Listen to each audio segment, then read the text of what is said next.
Please forgive me as I am making this video. I'm really still shook up as this all happened today.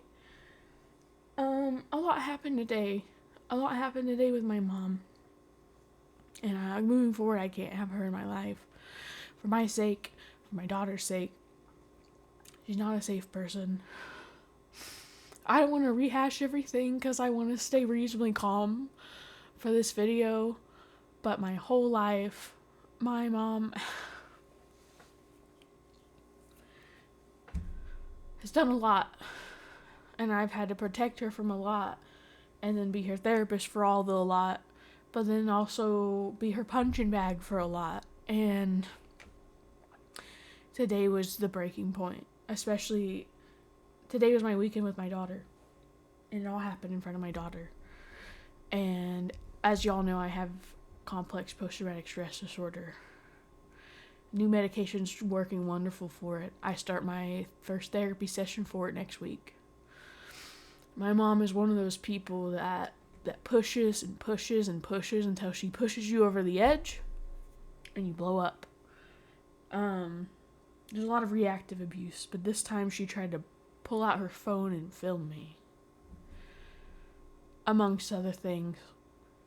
And I just had to be like, you got to get out of my house. I need you to leave my home. I'm not doing this. You're not doing this to me. I have to cut her off. My whole life she's convinced my grandma, because of the abuse that she's put onto me, yeah, I've had to have therapy. I've had breakdowns. I've tried to end my life. I'm on medications, but I'm not crazy. I'm not just mentally ill. Like, this didn't just come from nowhere. I'm like this because everything that's happened to me and all the things that have been done to me.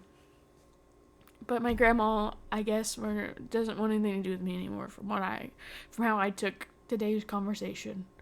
She just thinks I'm crazy and I'm on a path to destroy my mom or whatever. Because my mom is the baby and the golden child of her family that can do no wrong. And that already destroyed me.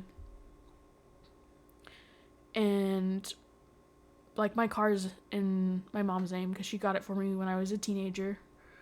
And she never put it in my name. And she wants my car back. So I don't know how she, she can get it towed and take it. I don't know how I'm going to get to work or go see my daughter anymore. I don't know how I'm going to do that. But in all of this, my whole life, I have never talked to my dad, and I've never had a relationship with my dad. And I've always believed, because of my mom, that my dad doesn't want anything to do with me, and he's like a loser, and this, that, and the third, or he also thinks I'm crazy. And after all this, I've finally reached out to my dad, and I said, Dad, I need to talk to you. I need to talk to you about something important. And he called me. And I told him what happened, and he let me talk. And I had to say,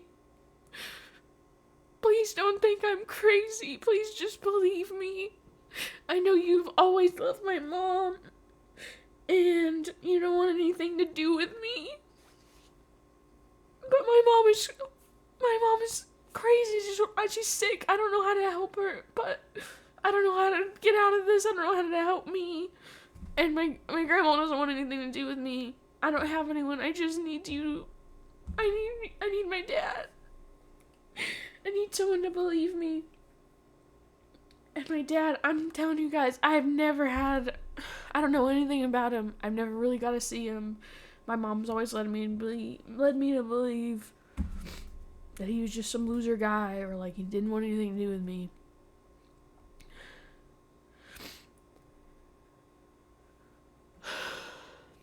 He said, you're preaching to the choir.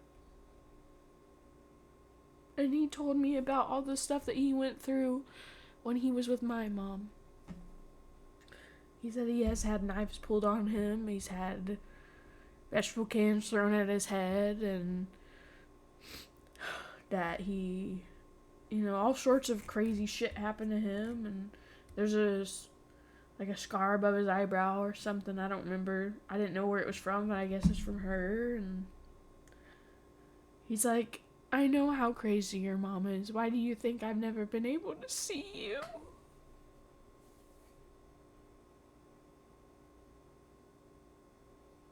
I'm 22 years old. I don't know anything about my dad. And I always thought he wanted nothing to do with me. Thought my dad never loved me. I didn't know. And now I know the truth. I love my grandma so much. She was like my mom to me growing up. And if she just thinks I'm crazy and she wants nothing to do with me, I can't do anything about it. And I love her so much either way. And, I don't think I'll ever be able to help my mom. And I have to just do what's best for me and my daughter. And I don't know what I'm going to do without a car. I don't know how I'm ever going to afford to get a new one. I just have to figure it out. But now I know. Now I know that my dad, it's not that he wasn't there because he didn't love me or that he didn't want me. And I never thought to ask. I never thought to ask my dad. I thought he was I just thought he was a loser my mom made him out to be. There was a situation kind of like this with John Doe and a guy that was following me around. And if we just... I remember I got so mad at John Doe because he never reached out. But I guess I understand it now. I don't know if John Doe still watches my videos. But imagine with the guy who followed me around. Imagine finding out about that situation. Now imagine you had to find out something like that, but that was your mom. And that was your whole life. The guy that did all that was your mom, and that was your whole life.